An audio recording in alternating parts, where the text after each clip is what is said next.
and welcome back to YouTube channel Jai Study Classes. Today in this video we are going to see the solution of question number 7, 8, 9, 10 and 11. So start with question number 7 and the question is enter the following transaction in cash book with cash and bank column. बाकी जो भी transaction है वो दी गई है with amount cash in hand 800, bank overdraft 5700, received a cheque from Bharti, कितने की मिली है वो भी दी गई है.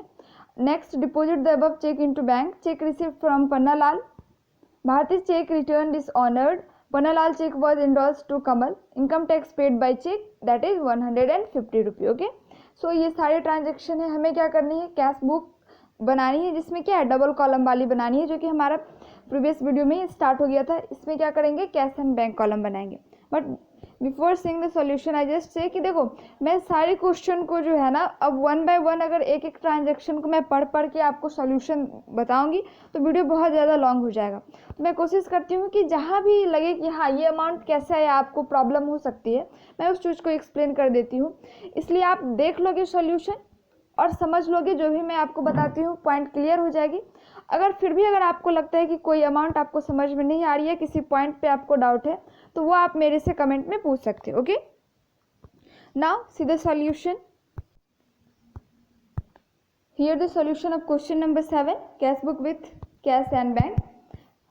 आई थिंक कि फॉर्मेट तो आपको पता है क्या है, पार्टिकुलर्स जो डेट है, पार्टिकुलर से voucher number LF and amount में क्या करोगे, दो कॉलम बनाओगे, एक कैश की और एक बैंक की.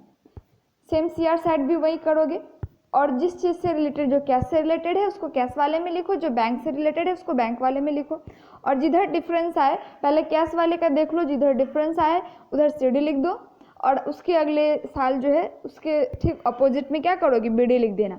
फिर बैंक वाले का मैच करना और जिधर डिफरेंस आए कम आए उस साइड CD लिख देना. नेक्स्ट ईयर क्या होगा, जब हम न्यू ओपन करेंगे तो उसके अपोजिट जो है BD लिख देंगे. ठीक है, जो कि आप देख पा रहे हैं. सो जो भी चीज़ें आ रही है आपको पता है उसको किधर करनी है, और जो चीज़ हमारी जा रही है उसको हमें क्या करनी है. बस आप 3 रूल्स, इंपॉर्टेंट जो रूल्स है उसको याद रखो. और वन मोर थिंग कि आप चैप्टर जरूर पढ़ो प्रैक्टिकल प्रॉब्लम बनाने से पहले, और जो भी इम्पॉर्टेंट पॉइंट्स है, जो भी एंट्री से रिगार्डिंग जो भी रूल्स है उसको तो आप 1 से 2 बार जरूर पढ़ लो, ताकि आपको प्रैक्टिकल प्रॉब्लम बनाने में कोई भी प्रॉब्लम ना आए. ठीक है, सिर्फ बनाना नहीं है, ऐसे बनाना है ताकि अगर हमको कोई भी उस टाइप का क्वेश्चन मिले तो हम उसे सॉल्व कर सके. Next, question number 8. The given question is from the following transaction of S. Kumar, write suitable cash book with proper ruling and bring down the balance at the end of the month. ठीक है, transaction आपको क्या क्या दी गई है, balance at bank, balance in hand, withdraw cash for office. Next, draw a cheque for personal use, cash sales, purchase stationery, received check from X which was sent to bank, cash sales to Y company, received cash from N company, bank charge incidental expenses. Okay, so overall ये transactions है, इसकी amount जो है ठीक सामने में दी गई है. कैश इन, देखो अब कैश इन हैंड बोलो या बैलेंस इन हैंड बोलो, मतलब समझ जाओ कि वो दोनों सेम है. अब देखते हैं इसको कैसे बनाएंगे. Here is the solution of question number 8. Cash book बनानी है, अमाउंट में कैश और एक बैंक की कॉलम बनेगी. देखते हैं बाकी सारी चीज़ें कैसे होगी. जो आपकी दी गई है ना अमाउंट, कैश से रिलेटेड वाली कैश वाले में लिखोगे और बैंक से रिलेटेड वाली बैंक वाले में लिखोगे. अगर आपने लेजर अच्छे से बना लिया है, जर्नल एंट्रीज आप अच्छे से जानते हो और लेजर अच्छे से समझ गए हो, बना चुके हो, फिर आपको इस चैप्टर में कोई भी प्रॉब्लम नहीं आएगी. This is question number 8. Move to the next, question number 9. And the given question is enter the following transaction in double column cash book of Mrs. Ambika Traders for the years November 2018. 2018 की सारी transaction है, that is November 1, 3, 5, 10, 15, 18, 20, 22, 25 and 13th of November. ये सारी जो है date दी गई है.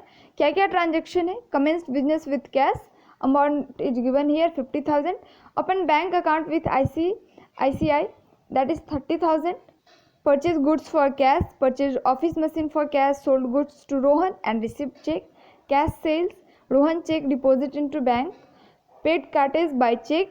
Next, cash withdraw for personal use, paid rent by check. ठीक है, देखो क्या है ना, इसमें ट्रांजेक्शन में क्या है, या तो आएगी या तो जाएगी, क्या कैश या तो आएगी या कैश जाएगी.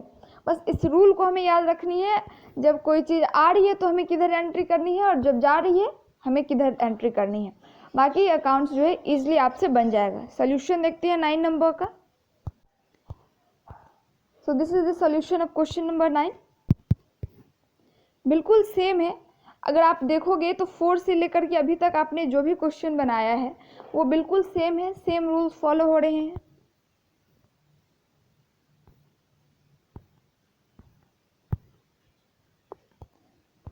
This is overall 37,000. Okay,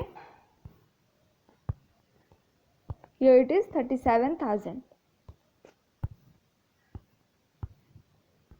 This is question number 9. Move to the next question number 10.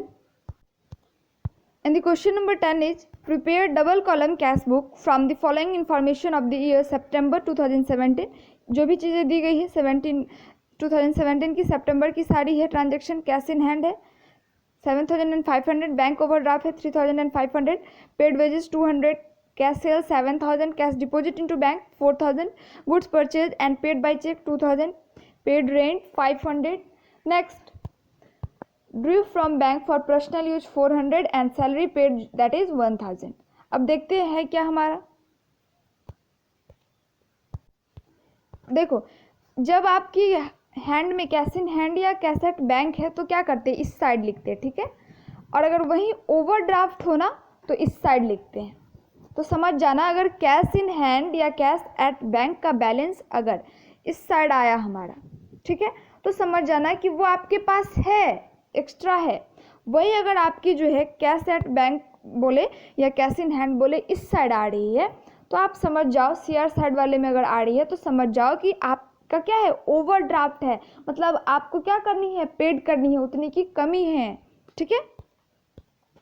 तो सबसे पहले सॉल्यूशन देखते हैं क्या है।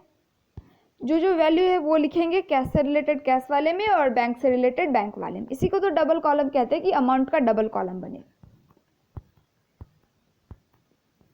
अच्छा अब देखो आपकी बैलेंस क्या आई, बाय बैलेंस सीडी इतना आया है ना। तो इस साइड जब हमारा सीडी आया इट मीन्स दैट क्या हुआ, ये हमारे पास पैसा है हाथ में। जब सीडी इधर आ गया इट मीन्स दैट जब आप न्यू ईयर की ओपनिंग करोगे तो आप इधर लिख रहे हो, मतलब कि कैश इन हैंड वाले का पैसा हमारे पास इतना एक्स्ट्रा है, ठीक है। अगले साल जो है इतना हमारे पास है, जब अगले साल का अकाउंट बनाएंगे तो इतना ऑलरेडी हमारे पास अमाउंट है 8,800। लेकिन जब बैंक की हम बात करें तो बैंक में हमारा इस साइड ना आकर के हमारा किस साइड आया है, हम बात करें तो इस साइड हमारा डिफरेंस आया है, ठीक है। और जब इस साइड डिफरेंस आया है तो आप किधर बीडी लिखोगे, बीडी आप तो इधर लिखोगे ना।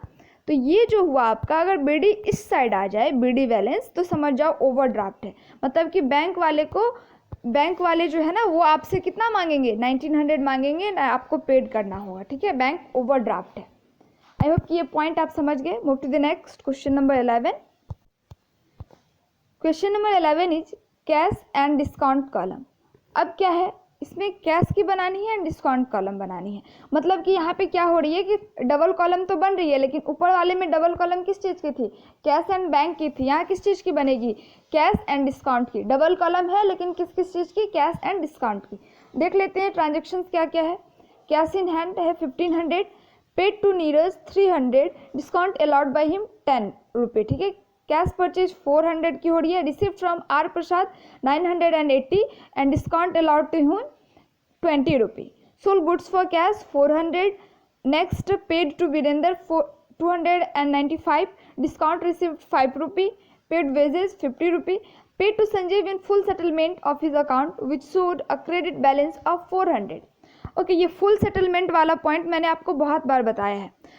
ये अगर सेंटेंस में अगर ये लिख दे क्वेश्चन में कि ये जो है फुल सेटलमेंट में हो गया, इसका मतलब ये हुआ कि जितना दे दिया अब वो नहीं देगा, वो उसको डिस्काउंट की तरह मिल गया। मतलब कि जैसे क्या कह रहा है कि क्रेडिट बैलेंस 400 थी, मतलब क्या करनी थी, संजीव जो है संजीव को 400 देनी थी, बट हमने कितना दिया, हमने दिया उसे 390, मतलब 400 हमें देनी थी, हमने 390 दिया और बोला कि हो गया, फुल सेटलमेंट हो गया। मतलब कि अब मैं आगे 1 भी रुपया नहीं देने वाला। इसका मतलब क्या हुआ, जो डिफरेंस 10 आया वो हमें क्या हुआ, डिस्काउंट के रूप में मिला, है कि नहीं।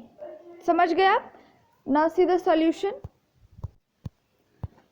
फॉर्मेट आपकी वही रहेगी, date, particular, voucher number, LF।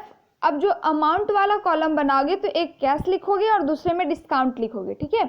फिर date, particular, voucher number, LF, और उसके बाद जो लिखोगे अमाउंट में एक कैश का एक डिस्काउंट का, ठीक है। अब देखो जो भी चीज़ें होंगी हम बनाएंगे सारी चीज़ों को। BD में जो भी बैलेंस है हमारा, R प्रसाद को इतना हमने जो भी हमें मिला और ये हुआ, फिर से सेल्स का 400 हुआ। इस साइड अगर देखते हैं तो नीरज को क्या है 310 रुपये डिस्काउंट है, 400 का परचेज किया, वीरेंद्र को इतना दिया और ये वेजेस 50 दिया। और यहाँ देखो संजीव का क्या लिखा था 390 दिया फुल सेटलमेंट में, तो ये 10 आपको अब समझ में आया। ये 10 आया कहाँ से, 400 की जो थी वो 400 थी, लेकिन फुल सेटलमेंट जो है हमने 390 में कर दिया। जो डिफरेंस आया 10 रुपये वो क्या हुआ, एज ए डिस्काउंट शो हो गया। और कैश का देखिए तो बैलेंसिंग फिगर हमारा इस साइड आया है, ठीक है। और जो बैलेंसिंग किया, लेकिन डिस्काउंट वाले में क्या करते हैं हम बैलेंस नहीं करते, जितना इधर आया उधर लिखो, जितना इधर हुआ उतना लिखो, ठीक है। कैश वाले का करेंगे, कैश वाले कॉलम का आप करोगे, ठीक है, लेकिन डिस्काउंट वाले का नहीं करोगे। सो ओवरऑल आज के वीडियो में हमने क्वेश्चन नंबर 7 to 11 देखा। आई होप कि आपको कोई भी डाउट नहीं है। अगर किसी भी पॉइंट में आपको डाउट है, अगर कोई भी अमाउंट आपको समझ में नहीं आई है तो आप मेरे से कमेंट में पूछ सकते हो। So overall that's all for today. Please like this video and also check the playlist for more videos. Also subscribe my channel. Thanks for watching the video.